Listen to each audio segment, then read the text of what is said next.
Assalamualaikum warahmatullahi wabarakatuh.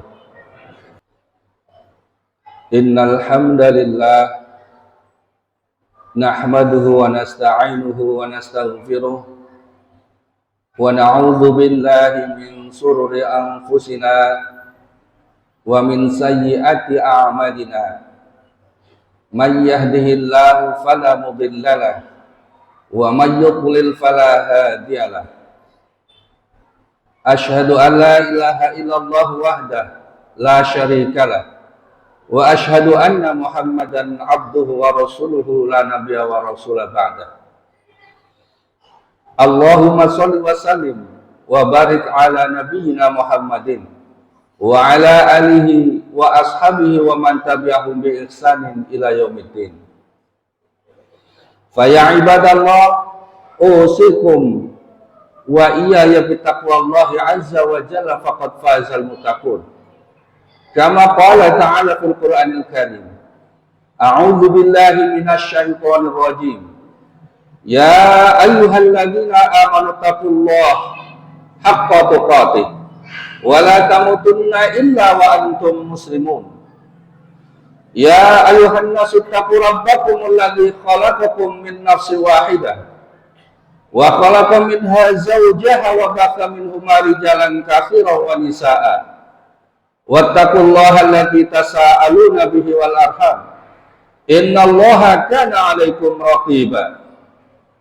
Ya ayyuhalladzina amanu taqullaha wa qulu qawlan sadida yuslih lakum a'malakum wa yaghfir lakum dzunubakum wa may yuti'illaha wa rasulahu faqad faza fawzan 'azima.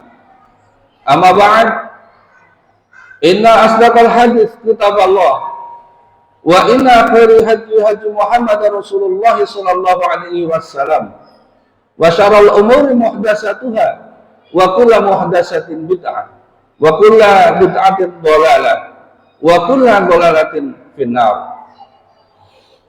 Ma'asyiral hadirin jamaah Jumat rahimakumullah. Marilah pada kesempatan siang hari ini kita bersama-sama menyampaikan rasa syukur kehadirat Allah Jalla wa'ala yang atas kebaikan qada dan qadarnya melimpahkan berbagai macam nikmat dan karunia-Nya kepada kita sehingga kita tetap istiqomah di atas al-haq, di atas agamanya dengan senantiasa berusaha menegakkan tauhid dan juga meninggalkan syirik, menghidup-hidupkan sunnah, serta meninggalkan perkara-perkara yang menselisihinya. Salawat serta salam semoga senantiasa tercurah limpahkan kepada junjungan kita, suri teladan kita, baginda Rasulullah Muhammad sallallahu alaihi wasallam, para keluarganya, para sahabatnya, dan juga umatnya yang setia ila yaumil qiyamah. Ma'asyiral hadirin, di antara nikmat besar dari Allah Subhanahu wa taala yang sering kita abaikan adalah nikmat hidup aman dan damai bersama orang atau manusia lain. Padahal sejak kita terlahir sampai ajal menjemput, kita tidak akan dapat lepas dari peran dan bantuan manusia lain. Makanan yang kita makan adalah jerih payah dari manusia lain. Kita belajar, bekerja dengan manusia lain. Bahkan ketika kita meninggal pun, kita tidak dapat mengubur diri kita sendiri. Kita butuh pertolongan manusia lain. Inilah fitrah kehidupan, di mana Allah menciptakan manusia untuk saling bersama, bukan saling meniadakan. Namun, di era modern yang serba cepat, di mana segala sesuatu diukur dengan materi, manusia sering dilihat hanya sekedar sebagai alat, sebagai deretan angka, sebagai aset, bahkan sebagai komoditas, dan juga tidak jarang dijadikan pion sebagai tumbal kepentingan elit ataupun kelompok tertentu. Perasaan diabaikan, kehormatan dilukai, jiwa tidak diperhitungkan, bahkan nyawa tak ada lagi harganya. Sebagaimana kita lihat akhir-akhir ini, betapa brutal dan ganasnya manusia begitu mudahnya menumpahkan darah, membunuh sesama. Yang menjadi korban diantaranya adalah anak-anak dan wanita yang tidak berdosa, menjadi korban keserakahan manusia-manusia durjana. Pada titik ini, manusia tidak lagi memiliki rasa kemanusiaan. Ia tidak menjadi manusia yang memanusiakan manusia. Sebagai seorang muslim, hendaknya kita jangan sampai terseret pada pusaran di mana menjadi manusia yang tidak memanusiakan manusia. Karena ajaran Islam yang kita yakini datang bukan hanya mengatur tata hubungan manusia dengan Allah atau hablum minallah, akan tetapi juga mengatur tata hubungan antara manusia dengan sesama atau hablum minan nas. Karena itu pada kesempatan khutbah Jumat siang hari ini, serba sedikit marilah kita membedah bagaimana Islam membimbing umatnya untuk meraih kemuliaan sejati pada kehidupan di dunia dan akhirat dengan menjaga keseimbangan hablum minallah dan hablum minan nas. Ma'asyiral hadirin, untuk dapat meraih kemuliaan sejati tersebut, yang pertama kita harus memahami hakikat untuk apa manusia diciptakan di muka bumi ini. Allah Subhanahu wa taala berfirman di dalam Al-Qur'an surat Al-Baqarah ayat yang ke-30. Wa idz qala rabbuka lil malaikati inni ja'ilun fil ardi khalifah. Dan ingatlah tatkala Tuhanmu berfirman kepada para malaikat, sesungguhnya aku ingin menjadikan seorang khalifah di muka bumi. Ternyata inilah tujuan Allah menciptakan kita manusia, yaitu menjadikan khalifah di muka bumi. Menjadi khalifah itu artinya harus mengatur kehidupan, mengelola dengan adil, menunaikan amanah, bukan merusaknya. Amanah ini pernah ditawarkan kepada langit-langit, kepada bumi dan juga gunung, akan tetapi mereka enggan menerimanya. Allah menyatakan di dalam surat Al-Ahzab ayat ke-72, Inna a'radnal amanata 'ala samawati wal ardi wal jibal fa'abaina ayahmilnaha wa asfaqna minha fahamalaha al-insan innahu kana zaluman jahula. Sesungguhnya telah kami tawarkan amanah itu kepada langit-langit, kepada bumi, kepada gunung-gunung, namun mereka enggan menerimanya. Mereka khawatir tidak dapat memikulnya, maka dipikulah amanat itu oleh manusia. Sesungguhnya manusia adalah makhluk yang zalim dan jahil. Ma'asyiral hadirin sidang Jumat rahimakumullah.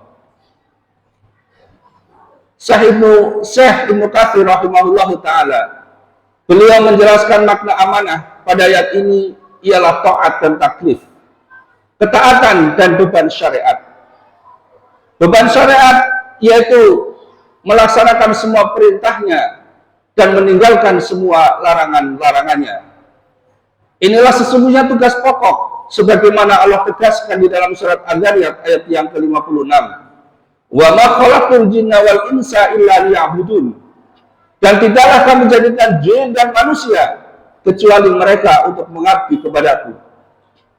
Syekhul Islam Ibnu Taimiyah rahimahullahu taala, beliau menjelaskan makna ibadah pada ayat ini, yaitu al-ibadatu huwa ismun jami'un fi kulli ma yuhibbullah wa yardahu min qaulin aw fi'lin zahiran wa batinan. Yang dimaksud ibadah itu ialah semua perkara yang mencakup apa saja yang dicintai dan diridhoi oleh Allah, baik perkataan maupun perbuatan, lahir ataupun batin. Karena itu beliau menjelaskan bahwasanya ajaran Islam tegak di atas dua pilar yang utama, yaitu keikhlasan, memurnikan ibadah hanya kepada Allah, dan keihsanan, yaitu memenuhi hak-hak sesama dengan berbuat sebaik-baiknya. Kemudian ma'asyiral hadirin, untuk meraih kemuliaan yang sejati yang kedua, yaitu hendaknya kita memahami bahwa kedudukan, hak dan kewajiban seluruh manusia di hadapan Allah itu adalah sama. Allah menyatakan di dalam surat Al-Hujurat ayat yang ke-13, Ya ayuhan nas, inna khalaqnakum min dzakarin wa unsa wa ja'alnakum syu'uban wa qabaila lita'arafu inna akramakum indallahi atqakum innallaha alimun khabir. Wahai manusia, sesungguhnya aku menjadikan kalian dari seorang laki-laki dan perempuan. Kemudian kami menjadikan kalian berbangsa-bangsa dan bersuku-suku untuk saling kenal mengenal. Sesungguhnya yang paling mulia di antara kalian adalah yang paling bertakwa. Sesungguhnya Allah Maha mengetahui lagi Maha lembut. Ayat ini menjelaskan kepada kita bahwa nenek moyang seluruh umat manusia adalah Bapak Adam dan Ibu Hawa, bukan berasal dari bangsa kera. Dari keduanya inilah maka berkembang biak manusia menjadi berbangsa-bangsa, bersuku-suku, beraneka ragam warna kulit dan bahasanya. Yang kesemuanya ini menunjukkan tanda kebesaran Allah agar manusia saling kenal mengenal, bukan menjadi alasan untuk merasa lebih baik daripada yang lain. Perintah untuk saling mengenal antar sesama manusia tidak dibatasi oleh perbedaan bangsa, suku, bahkan agama. Islam memperkenankan kita untuk berbuat adil dan berbuat baik kepada orang-orang non-muslim selagi mereka tidak memerangi kita. Sebagaimana Allah menyatakan di dalam surat Al-Mumtahanah ayat yang ke-8, la yanhakumullahu alladziina lam yuqatilukum fid dini wa lam yukhrijukum min diyarikum an tabarruhum taqsidu alaihim innallaha yuhibbul muqsitin. Allah tidak melarang kalian untuk berbuat baik dan adil kepada orang-orang yang tidak memerangimu dalam agama dan tidak mengusir dari negerimu. Sesungguhnya Allah menyukai orang-orang yang berbuat adil. Kemudian juga Allah menjelaskan tentang kemuliaan manusia di dalam surat Al-Isra ayat yang ke-70. Wa laqad karamna bani Adam fahamalnahu fil barri wal bahri wa razaqnahum min thayyibatin wa faddalalnahum ala katsirin mimman khalaqna tafdila. Dan sungguh kami telah memuliakan anak cucu Adam. Kami mengangkutnya di daratan dan di lautan dan memberikannya rezeki yang baik dan melebihkan mereka dengan kelebihan yang lebih sempurna dari apa yang telah kami ciptakan. Ma'asyiral hadirin sidang Jumat rahimakumullah. Dari penjelasan tersebut secara umum, secara sosial dan kemanusiaan, maka semua manusia memiliki derajat yang sama. Karena Allah telah memberikan kemuliaan yang ini disebut dengan karomatul kauniyah. Tidak hanya diberikan kepada orang-orang yang beriman, akan tetapi diberikan kepada seluruh umat manusia anak cucu Adam, yaitu kesempurnaan dalam bentuk rupa, akal pikiran serta potensi.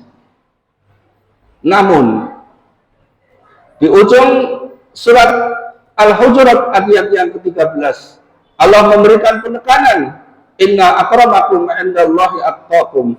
Sesungguhnya yang paling mulia di antara kalian di sisi Allah ialah orang yang paling bertakwa. Maka inilah kemuliaan yang sejati yang disebut dengan karomatud diniyah, yaitu kemuliaan din yang itu akan mengantarkan kita kepada kebahagiaan sejati, kembali kepada Allah, di sisi Allah Subhanahu wa ta'ala.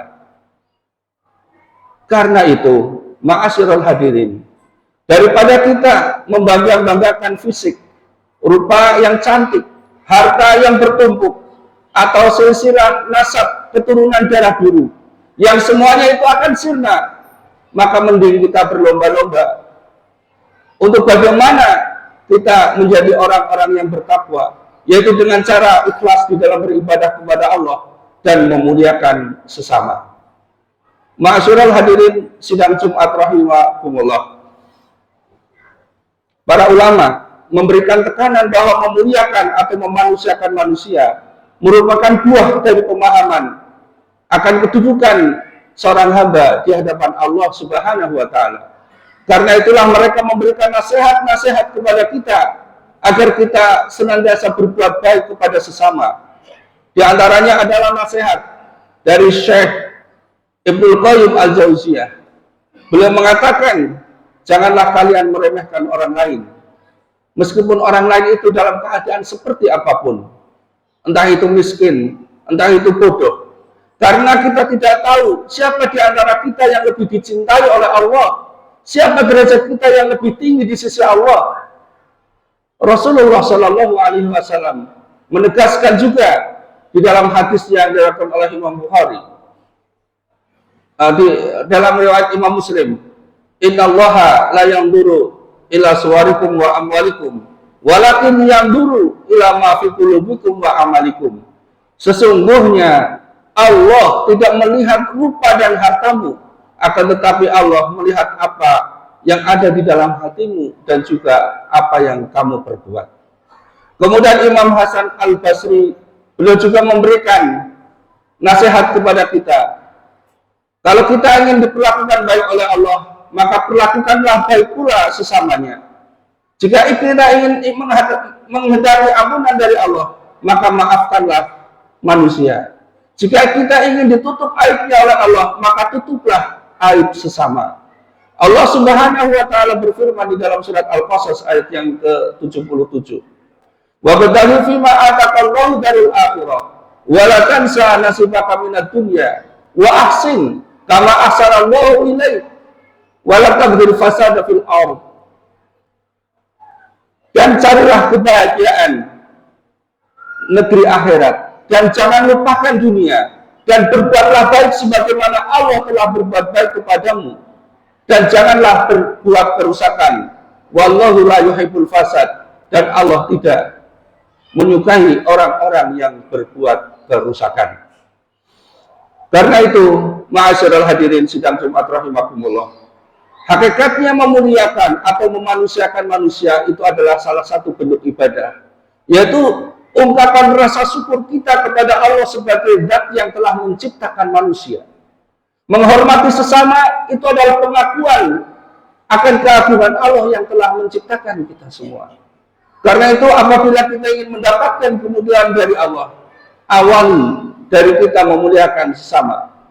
Jaga hati, ringankan lisan, dan jangan pernah meremehkan perbuatan baik yang kita lakukan atau orang lain lakukan. Barakallahu li wa lakum fil Qur'anil Karim wa nafa'ani wa iyyakum bima fihi minal ayati wa dzikril hakim. Aqulu qouli hadza wa astaghfirullahal azim innahu huwal ghafurur rahim.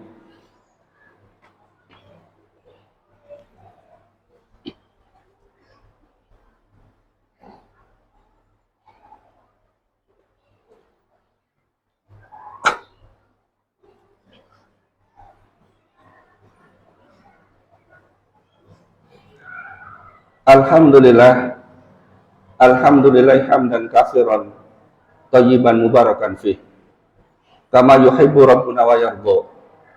Asyhadu an la ilaha illallah wahdahu la syarikalah wa asyhadu anna Muhammadan abduhu wa rasuluhu la nabiyya ba'da. Ya ayyuhalladzina amanu taqullaha wa kunu ma'as shadiqin. Innallaha wa malaikatahu yusholluna 'alan nabi. Ya ayyuhalladzina amanu shollu 'alaihi wa sallimu taslima.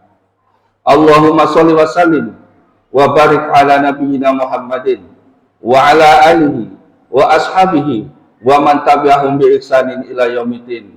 Bi rahmatika ya arhamar rahimin.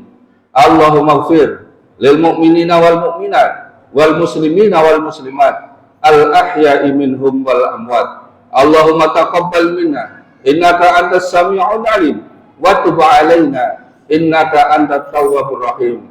Allahumma rabbana hab lana min azwajina wa dhurriyyatina qurrata a'yun waj'alna lil muttaqina imama.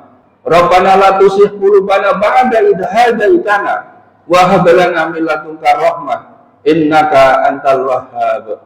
Allahumma arinal haqqa haqqan warzuqna ittiba'ah wa arinal batila batila warzuqna ijtinabah. Rabbana atina fid dunya hasanah wa fil akhirati hasanah wa qina adzabannar. Subhana rabbika rabbil izzati amma yasifun wa salamun alal mursalin walhamdulillahi rabbil alamin. Ibadallah, innallaha ya'murukum bil 'adli wal ihsan wa ita'idil qurba wa yanha 'anil fahsya'i wal munkar wal baghi ya'idukum la'alakum tadhakkarun wa la dzikrullahi akbar